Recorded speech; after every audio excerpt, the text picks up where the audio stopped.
जब तक नीतीश कुमार मुख्यमंत्री थे बिहार में अवैध शराब मिलता था और लोग उसे जाके खरीदते थे। अब सम्राट चौधरी मुख्यमंत्री हैं तो अवैध शराब पीने के लिए रंगदारी मांगी जा रही है और अगर कोई दे नहीं रहा है तो उसे निपटा दिया जा रहा है, खत्म कर दिया जा रहा है। और ऐसा ही एक मामला भागलपुर से जो है वो सामने आया है, जहां पे एक लड़का खाना पीना खा के रात में टहल रहा था। एक लड़का आता है अपने दोस्तों के साथ और कहता है पैसा दे मुझे दारू पीना है। उसके बाद वो लड़का जब इनकार कर देता है तो वहीं पे उसे खत्म कर दिया जाता है, तमंचा निकाल के वहीं पे उसको सुला दिया जाता है।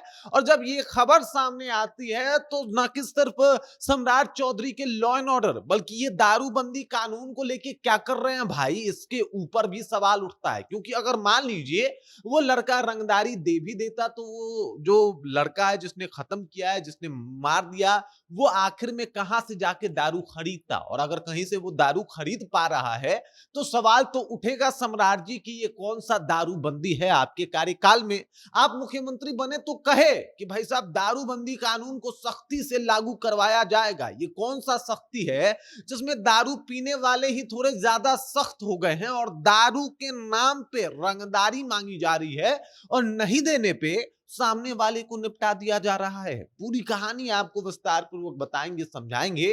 और फिर सम्राट चौधरी को भी शायद ये सोचना पड़ेगा कि आखिरकार कौन सा दारूबंदी बिहार में लागू है और अगर लागू है तो ऐसी खबरें आखिरकार क्यों आ रही है। पूरी कहानी क्या है चलिए विस्तार से समझते हैं, लेकिन उससे पहले मेरा परिचय जान लीजिए। मेरा नाम है रजत और आप जनता जंक्शन देख रहे हैं। आपको बता दूं कि भाई 2016 से बिहार में दारूबंदी लागू है।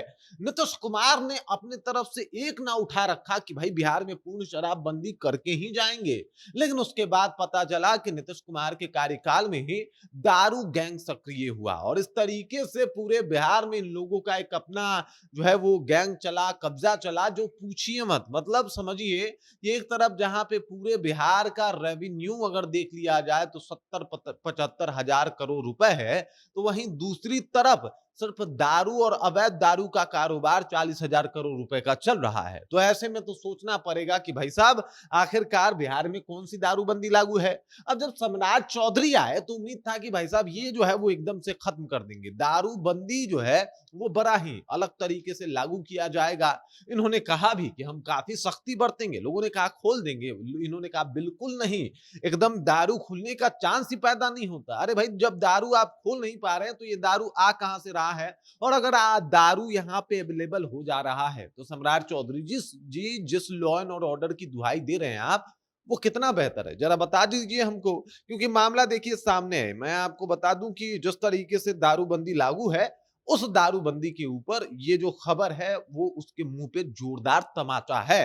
अब भागलपुर के गांव में एक लड़का है, कन्हैया नाम है उसका। अपना शाम को खाना वाना खा के 9 साढ़े 9 बजे घर के बाहर टहल रहा था। ऋषभ और उसके साथ उसके एक दो दोस्त जो है वो आते हैं, उससे दारू को लेके पैसा लगातार मांगना शुरू करते हैं।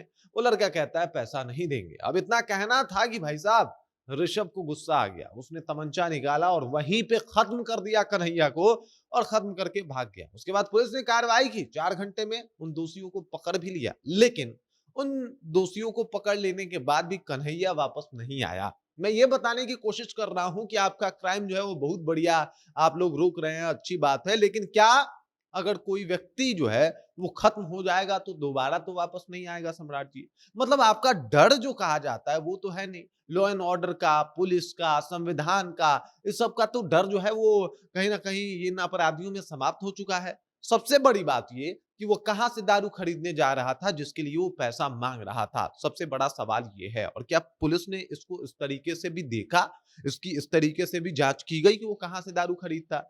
और अगर नहीं की जा रही है तो सोचने वाला बात है कि भाई साहब ये सब क्या चल रहा है। पहले बिहार में दारू चलता था अवैध स्तर पे, अब जो है वो दारू के नाम पे रंगदारी चल रहा है। जो ये लोग हैं वो पैसा मांग के जबरन दारू पीना चाहते हैं। और सम्राट चौधरी जी जो दावा कर रहे थे कि भाई साहब हम तो एकदम से दारू बंद ही करवा देंगे, उनके कहीं ना कहीं इस बहुत बड़े भाषण के ऊपर जोरदार तमाचा है कि देख लीजिए आप एक तरफ भाषण दे रहे हैं, एक तरफ बड़े बड़े दावे कर रहे हैं, दूसरी तरफ माफियागिरी भी नहीं रुक रही, दारूबाजी भी नहीं रुक रही। और ये सारी तस्वीरें बता रही है कि किस तरीके से सम्राट चौधरी की पुलिस इसको पकड़ने, इसको जो है वो खत्म करने और दारू की एक लीक को समाप्त करने में नाकामयाब है। बाकी इस खबर, इस जानकारी को लेके आप क्या सोचते हैं? आपके ज़हन में क्या कुछ चल रहा है? कमेंट कीजिए, अपना विचार हम तक पहुंचा दीजिए। बाकी आप देख रहे हैं जनता जंक्शन और मेरा नाम रजत है।